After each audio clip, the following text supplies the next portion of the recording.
بسم الله وكفى والصلاة والسلام على الحبيب المصطفى وعلى آله وصحبه ومن اقتفى.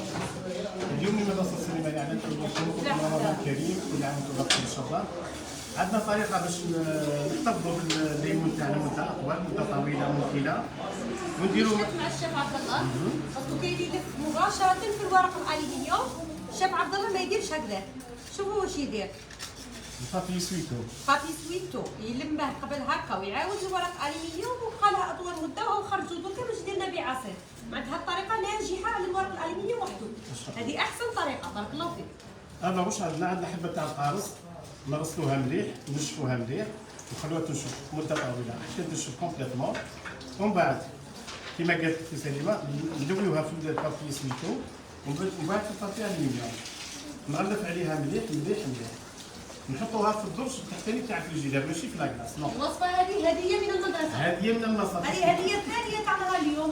بارطاجوا اللايك، خلوا الناس تستفاد. يلا بارطاجوا اللايك. والهدية الثالثة عصير الجزر، يعني كمية كبيرة.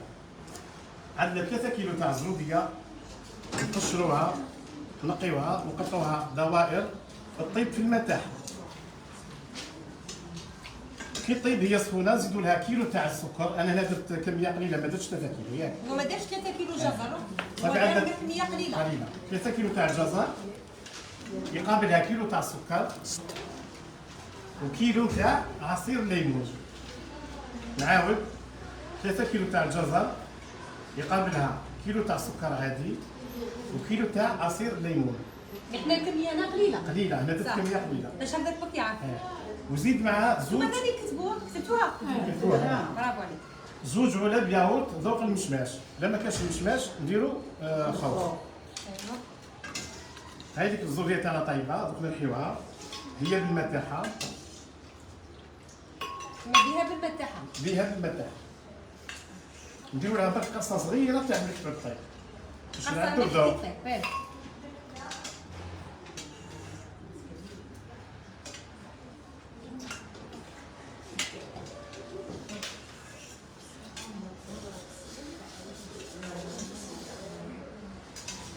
نديروا شويه الماء تاعو هذاك باش يطحنا مليح.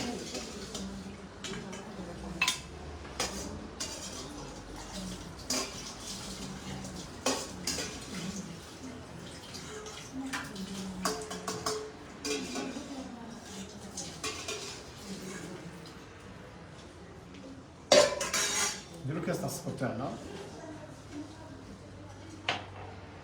ونحيد. وملح. بسم الله.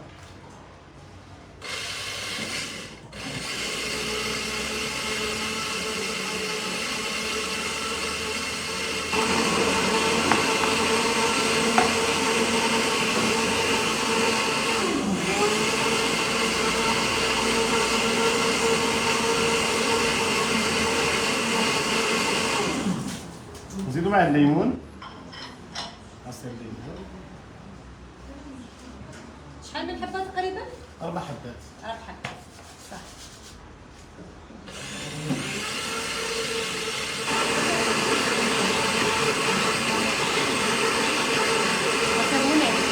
طبيعي ونعيش صحي جاي. نقدر لي في رمضان.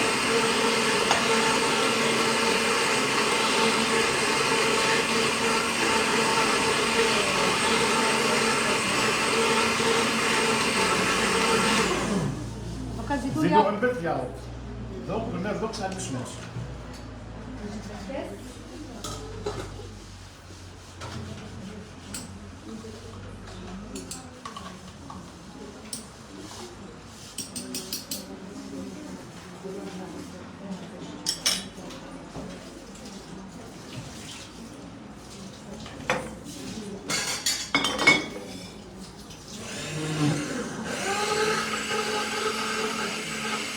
تغير اللون. تمام وغادي تعطيك الصحة. بارك الله فيك. اللي يحب يصبر اللي يصبر واللي يحب يصفي يصفي. هذه أدواء. أدواء.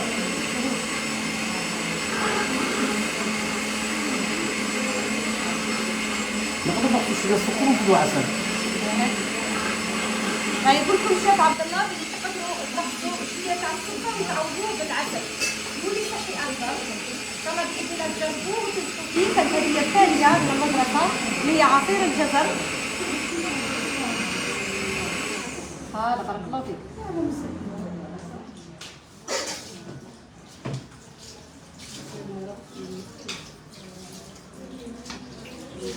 أوكي الأسود هذا هاك عصير تاعنا.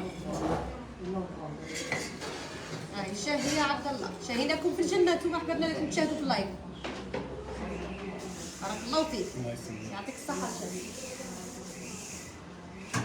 شاهينكم في الجنة ان شاء الله. كل عام وانتم بخير.